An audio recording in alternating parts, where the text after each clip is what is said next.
মিথ্যা বয়ানের উপরে বসে থাকা একটা সরকার যখন স্মার্টলি মিথ্যা বলতে পারে না, যখন সে মিথ্যা বলতে গিয়ে লেজে গোবরে করে ফেলে, তখন আমরা কি বুঝে নেব? প্রধানমন্ত্রী চীন সফর সম্পর্কিত একটা ঘটনা থেকে ঘটনাটি এই প্রশ্নটি মাথায় আসলো।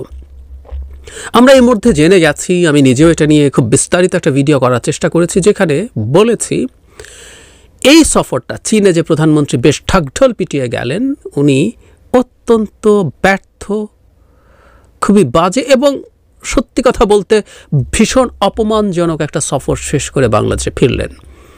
গেম চেঞ্জার ধরনের যে বক্তব্য চায়নার দিক থেকে এসেছিল, সেটা আসলে গেম চেঞ্জার হয়েছে বলাই যায়। একেবারে ওলটপালট করে দিয়েছে বাংলাদেশের তথাকথিত স্মার্ট পররাষ্ট্রনীতি। ভারত, চীন, আমেরিকা, রাশিয়া সবাইকে ইচ্ছে মতো নিজের মতো করে ম্যানিপুলেট করতে পারেন প্রধানমন্ত্রী। সেই বয়ানটা ধাক্কা খেয়েছে, সিরিয়াসলি ধাক্কা খেয়েছে, কারণ চায়না অপমান করেছে, চায়না হুমকি দিয়েছে। মনে থাকার কথা, আমি আমার ওই ভিডিওতে বলেছি, শি জিনপিং বাংলাদেশের একটা স্বাধীন পররাষ্ট্র নীতির জোর দিয়েছেন, বাংলাদেশের ডেভেলপমেন্ট পলিসি বাংলাদেশের সাথে সামঞ্জস্যপূর্ণ, বাংলাদেশের স্বাধীনতা, সার্বভৌমত্ব এবং আঞ্চলিক অখণ্ডতা নিশ্চিত করতে বলা হয়েছে, এবং বাংলাদেশের ওই যে বললাম পররাষ্ট্রনীতিতে কোনো এক্সটার্নাল ইনফ্লুয়েন্স থাকতে পারবে না। সোজা বাংলা কথা, সরকারকে বলে দেওয়া হয়েছে ভারতের প্রভাব ছেড়ে না আসলে বাংলাদেশের সাথে চায়নার তথাকথিত উন্নয়নের বন্ধু জনাব ওবায়দুল কাদের যেমন বলেছেন, সেটা আসলে আর হবে না। যাই হোক, এই ব্যর্থতার ক্ষেত্রে আমরা আগের দিনই একটা আলাপ করেছিলাম, কারণ প্রধানমন্ত্রী যেদিন ফেরার কথা ছিল, উনি তার আগের দিনই ফিরে চলে এসেছিলেন। পরের দিন সকালে রওনা হওয়ার কথা ছিল, কিন্তু উনি আগের দিন রাতেই রওনা হয়েছেন, রাতের মধ্যে ঢাকা পৌঁছে গেছেন। নানা রকম স্পেকুলেশন ছিল। একটা হলো চীনের সাথে সফরটা ভালো যায়নি, সেটা একটা ছিল। এই রকম আলোচনা যে আমার কাছে মনে হয়েছে কোটা সংস্কার আন্দোলন, যেটাকে অনেকে সরকারের প্রেসক্রাইব আন্দোলন মনে করেন, উইচ আই ডোন্ট বাই, কিন্তু আমি মনে করি সেই আন্দোলনটাও সরকারের মধ্যে আতঙ্ক বা ভীতি তৈরি করছে, সেটার কারণে হন্তদন্ত হয়ে দেশে আসছেন। কেউ কেউ বলছেন যেহেতু পরদিনও অবরোধ থাকার সম্ভাবনা আছে, তাই অবরোধের ঝামেলা এড়ানোর জন্য উনি রাতে চলে আসছেন, হোয়াট এভার ইট ইজ। কিন্তু সরকার, আমরা এখন বুঝতে পারি, মূলত চীনের সাথে সংকটের কারণেই যথেষ্ট রকম সমস্যায় পড়েছে। আমরা চীনে প্রধানমন্ত্রী যেসব ভিডিও দেখেছি শি জিনপিংয়ের সাথে, বেশিরভাগই তার বডি ল্যাঙ্গুয়েজ, দুজনের বডি ল্যাঙ্গুয়েজ একেবারেই নেতিবাচক বার্তা আমাদের কাছে দিয়েছে। আর স্টেটমেন্টে তো কিছু ডিপ্লোম্যাটিক পজিটিভ কথার মধ্যে মূলত ওই যে বললাম হুমকি প্রধান ছিল, এবং অত্যন্ত তুচ্ছ পরিমাণ টাকা দিয়েছে সেটা ছিল। তো যাই হোক, এই মিথ্যা কথা বলা, প্রধানমন্ত্রী কেন ফিরে আসছেন, আমরা এটা দিয়েও আসলে সরকারের এই সফরটাকে, এই সফরের ব্যর্থতাকে বা দেশের মধ্যকার স্ট্রেসকে একসাথে করে ইন্টারপ্রেট করতে পারবো। উনি কেন দ্রুত ফিরে আসছেন, এটা নিয়ে প্রথম আমাদের সামনে আসেন জনাব নাঈমুল ইসলাম খান।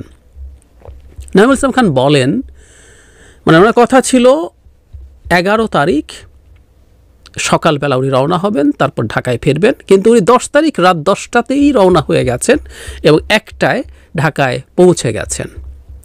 জনাব নাঈমুল ইসলাম খান, উনি নতুন প্রেস সচিব, আমরা চিনি তাকে। উনি বলছেন সকালে আসলে একটা দিন চলে যায়, রাতে আসলে দিনটা বেঁচে যায়।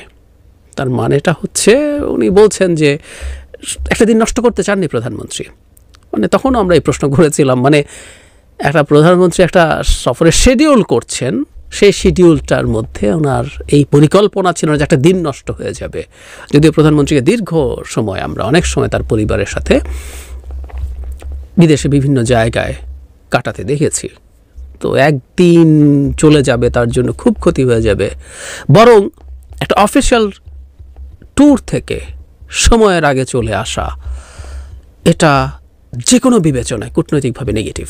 তো পরবর্তীতে জনাব হাসান মাহমুদ পররাষ্ট্রমন্ত্রী ভিন্ন একটা ব্যাখ্যা দিলেন। তিনি বলছেন এটির কারণ হচ্ছে প্রধানমন্ত্রীর সঙ্গে সফরসঙ্গী হিসেবে তার কন্যা ও বিশ্ব স্বাস্থ্য সংস্থার আঞ্চলিক পরিচালক সাইমা ওয়াজেদ পুতুলের বেইজিং সফরের কথা ছিল। অসুস্থতার কারণে তিনি বেইজিং আসতে পারেননি। আমরা যেদিন বেইজিংয়ের উদ্দেশ্যে রওনা করি সেদিন সকালবেলা তিনি হঠাৎ করে অসুস্থ হয়ে পড়েন, ফলে তিনি আসতে পারেনি। তিনি এখনও অসুস্থ। কাজে প্রধানমন্ত্রী সফর সংক্ষিপ্ত করে নয়, ওনার এখানে রাত যাপন করার কথা ছিল, সেটা তিনি না করে মা হিসেবে অসুস্থ মেয়েকে সময় দেওয়ার জন্য চলে যাচ্ছেন। উনি অসুস্থ থাকতেই পারেন, এবং সেই অসুস্থতাটা কি এতটাই যে তার ফিরতে হবে, আমাদের এই প্রশ্ন তখনও মাথায় এসেছিল। কিন্তু এর মধ্যে একটা থলের বেড়াল বেরিয়েছে। সেটা হচ্ছে এই রকম, ওয়ার্ল্ড হেলথ অর্গানাইজেশনের সাউথ ইস্ট এশিয়ার আমরা জানি উনি ডিরেক্টর, রিজিওনাল ডিরেক্টর। তিনি 11 জুলাই ওয়ার্ল্ড হেলথ অর্গানাইজেশনের ওয়েবসাইট থেকে আমি দেখাচ্ছি আপনাদেরকে, উনি নেপাল, কাঠমান্ডু নেপালে, ওখানে নিউজ রিলিজ হয়েছে, প্রধানমন্ত্রীর কন্যা যিনি WHO রিজিওনাল ডিরেক্টর, তিনি সেখানে উদ্বোধনী বক্তৃতা করছেন। অ্যাডোলেসেন্ট মেয়েদের এই বিয়ে বা এই ধরনের ইস্যু নিয়ে তার বক্তৃতাটাও, এর ভিডিওটাও এই পেজের মধ্যে যুক্ত করা আছে। তার মানে 11 তারিখ উনি কাঠমান্ডুতে এবং এই ধরনের একটা প্রোগ্রামে কথা বলছেন। তাহলে উনি অসুস্থ ছিলেন, এটা কি ঠিক হলো? একেবারেই না। মানে আমরা খেয়াল করি, একটা ঘটনা ঘটলে প্রধানমন্ত্রী দেশে চলে আসবেন, আমরা ধারণা করি ওনার ভালো লাগে নেই ওভারঅল চায়না ট্রিটমেন্ট নিয়ে, চলে আসবেন, বা দেশে কোটা আন্দোলন নিয়েও খুবই চাপের পরিস্থিতি আছে, উনি চলে আসবেন। এখন একটা অর্গানাইজ মিথ্যাও, মানে আওয়ামী লীগ তো ডিসইনফরমেশনের গুরু, কিন্তু তারাও একটা অর্গানাইজড সেন্ট্রাল একটা মিথ্যা বয়ান তৈরি করে সবাই সেটা বলতে পারেন নাই। জনাব নাঈম ইসলাম খান বলছেন উনি একটা দিন বাঁচাতে চলে আসছেন, জনাব হাসান মাহমুদ বলছেন তার অসুস্থ মেয়ের পাশে থাকার জন্য। মানে মজাটা হচ্ছে এই জায়গায়, তার মেয়ে মানে পরদিনই কাঠমান্ডুতে তার প্রোগ্রাম আছে, এবং আমরা ধারণা করতে পারি উনি পরদিন সকালে গেছেন, নট নেসেসারিলি, বা উনি এত অসুস্থ হলে পরদিন গেলেন কিভাবে। আমাদের কিছু অসুস্থতা থাকে, অনেক সিভিয়ার না হলেও হয় না, আমরা ভালো বোধ করি না, কিন্তু জরুরি কাজে আমরা যাই। সো 11 তারিখ উনি নেপালের কাঠমান্ডুতে আছেন, এটা এখন প্রমাণিত। তো তাহলে তো ছিল না, ব্যাপারটা সত্য ছিল না, মানে ডিসইনফরমেশন করতে গিয়ে উদ্ভট একটা ঝামেলা তৈরি হলো। শুরুতে যে প্রশ্নটা করছিলাম যে সরকারটা টিকে আছে আপাদমস্তক মিথ্যার ওপরে, আপাদমস্তক মিথ্যার ওপরে টিকে আছে, সেই সরকারটা মিথ্যা বলতে লেজে গোবরে করে ফেলছে। যে মিথ্যাটা ইমিডিয়েটলি পরে ধরা পড়বে বলার সময় মাথায় ছিল না, এবং এক একজন এক একটা বলছেন। কি বোঝা যায়? এটা আমরা বুঝতে পারি যে এবারকার চায়না সফরে প্রধানমন্ত্রী যাওয়া এবং দ্য ওয়ে চায়না বিহেভড, মানে হবারই কথা ছিল। তবে আমি এতটা এক্সট্রিম হবে আমার ব্যক্তিগত ধারণা ছিল যে এতটা এক্সট্রিম হয়তো হবে না, কিন্তু কিছু কিছু শীতল আচরণ, কিছু মেসেজ দিতে চাইবে চায়না, কারণ চায়নার স্ট্র্যাটেজিক কোনো ইন্টারেস্ট সরকার ফুলফিল করছে না।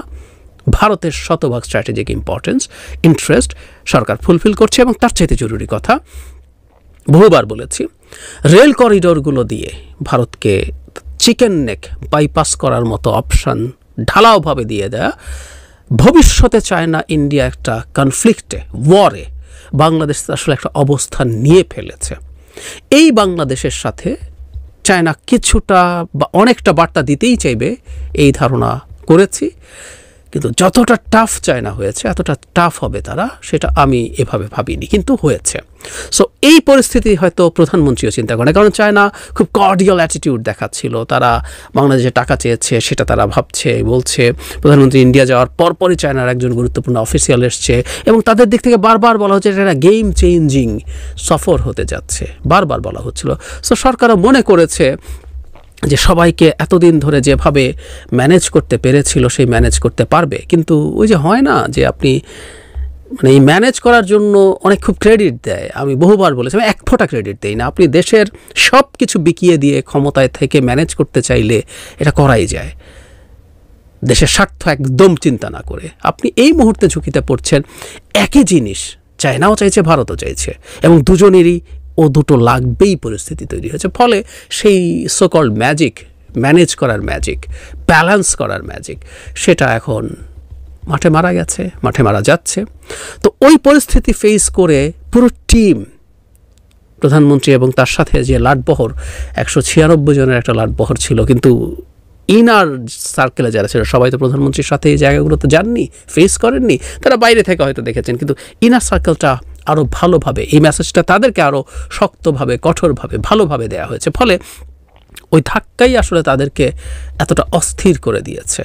কারণ এই হাইপ তোলার পর সেটা কার্যকর না হওয়া, এবং তার চাইতে জরুরি কথাটা হচ্ছে চায়নার টাকা যখন পাওয়া যাচ্ছে না সামনে, এর মধ্যেই আমরা যেরকম ইকোনমিক ক্রাইসিসের মধ্য দিয়ে যাচ্ছি, সামনে যেটা আরও বাড়বে যে কোনো বিবেচনায়, সেটা কিভাবে ম্যানেজ করে, সব মিলে এই উদ্ভট একটা মিথ্যা, যে মিথ্যাটা হাস্যকরভাবে মিথ্যা প্রমাণিত হবে সেটাও ঠিকঠাক বলতে না পারা, তার সরকারের ভেতরে এই চায়না সফরের অস্থিরতাটা, দেশের অভ্যন্তরের অস্থিরতা, শুধু কোটা আন্দোলন না, অর্থনীতির সংকট, নানা রকম সংকট, ব্যাংকে টাকা নেই, কথা বলেছিলাম যে রপ্তানি আয় নিয়ে 2 নম্বরই করে দেশের অর্থনীতির মধ্যে একটা ভূমিকম্পের